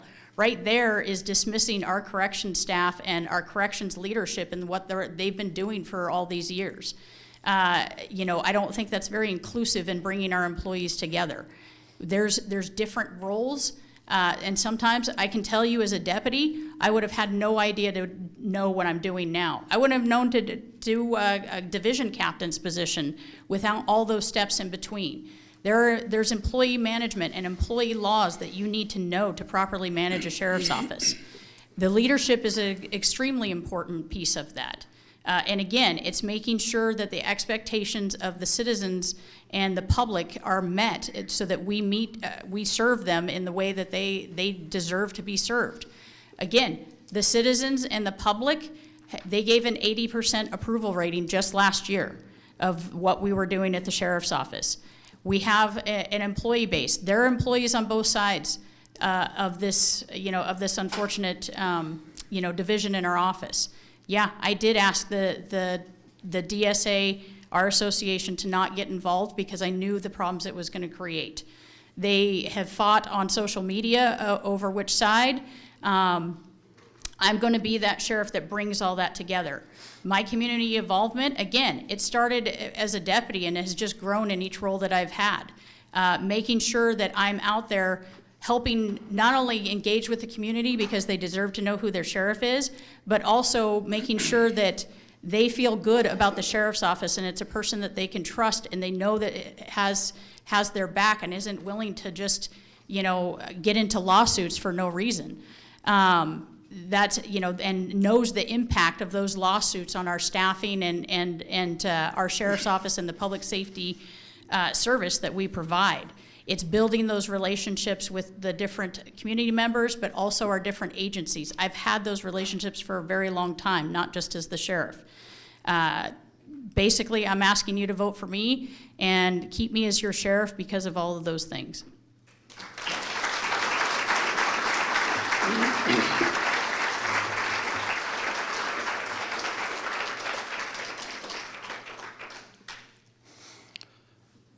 I guess we'll roll right to the budget. I'm not a budget guy. I'm a crime fighter. I work on the streets. I'm a patrol deputy. I listen to your concerns. I take care of your problems. When you call in the middle of the night, I'm the guy that shows up. I'm the guy that's worried about those things in your life, how I can help you get through those things. We have people who do budgets in our office. We have a captain who does that. Our sheriff doesn't do that. We have a captain that does the budget. We have a treasurer who oversees that, who makes sure that we're doing it properly. The treasurer has given me classes on the budget. I don't think I'm an expert because of it, but I know I understand the budget now from working with the treasurer, and I know I have a lot of learning to do with it. But that's the day-to-day work within the building. That is not serving the citizens. What you as citizens need to be concerned about is when you dial 911, that somebody on the other end answers because they went to work that day, and that because the system's working, because we fixed it. and that somebody shows up, that a deputy shows up, because we need deputies on the street. We need somebody to show up. And then what you need to be able to expect is that when we do show up and we arrive and we find the bad guy, that we do something with him, that we don't leave him sitting on your front porch or out in front of your house, that we have somewhere to take him and we have something to do with him and somewhere to put him. And then we let the courts decide the rest of that, if they're going to keep him overnight or they're going to let him go, any of those things. We do our part of it first. And that's the most important part here, is I want to bring that service. I want to care about the citizens first, and we will worry about things like having an HR professional review the tactics that we use or what we do within our office. We'll have somebody reviewing our budget. We'll be on track with it. I'm not going to disregard it. I'm not going to run around not caring or not paying attention to things. I'm going to be on top of it. I'm going to be there serving the citizens at the best level that we possibly can. I don't think that it's a fair thing to say that I'm dismissive to our jail. Our jail staff, the staff within our sheriff's office, is amazing. They are. It's the jail needing to open and work and function is a role of the sheriff. That's not on the staff, that's on the sheriff. It's up to the sheriff to make sure that the jail functions. The sheriff is not letting the jail function, and that's what we need to fix. Open is not operational. Operational and sustainable is what we need. We don't need another shutdown and dump of inmates because something like COVID comes along. We need to be prepared and be ready to serve the citizens. Thank you.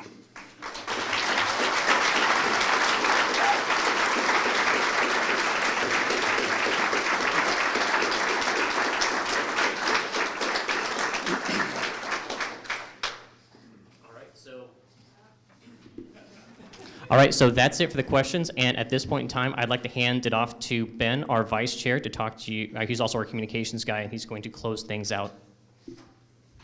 Thank you, everybody, for coming. I am so excited to see this room full of our citizens here in the community. It's just awesome to see this room full. You know, we had a governor's forum here. We invited governors across the state, and we didn't have this many people show up for that. This is so important in our community. It shows the community cares. It shows how important this is to the community. We also had 90 people at peak, I think, right, John, about 90 people watching online on our live stream, which we threw together last minute. I wanted to let you know we had about 20 questions that we were able to field the candidates. We had several more at that table, lots of great questions. We wish we could have asked all of them. One of the things that I really want to cover is I want to thank the volunteers. This program is produced for all of the residents of Linn County by the Linn County Republican Party. If you're in this room and you're a precinct committee person, could I ask you to maybe stand up? Do we have any precinct committee people here in the committee? Thank you. These individuals, and that's if you're Republican or Democrat, I don't care. If you're a precinct committee person, you're the grassroots people in your neighborhood that go out and make sure that you're represented in your community. We also have our executive committee here. Melissa Bernard is our chair. Ben Roach here, I'm your vice chair. We have Rachel, our secretary. We have Sean Hartley, our treasurer. So Rachel, myself, and Sean fielded the questions. We also have John Wright, one of our delegates, in the back. But Chantel Schroeder, is she in the room? Back there. Chantel is our events chair. She put this on with the help of some volunteers, but she put this on with children in tow. You kind of heard them earlier. But she does this for our party, for our community. So give her a round of applause, please.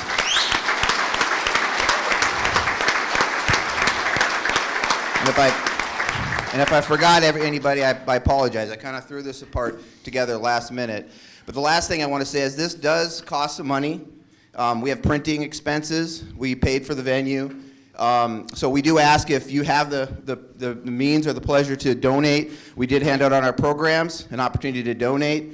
Or you can go for those folks online. You can go to linngop.com/donate and help us put on these events for the community and also support your conservative Republican candidates here in Linn County. Thank everyone for coming. Thank you for the two candidates for sheriff. And with that, I think we're done. We can mingle.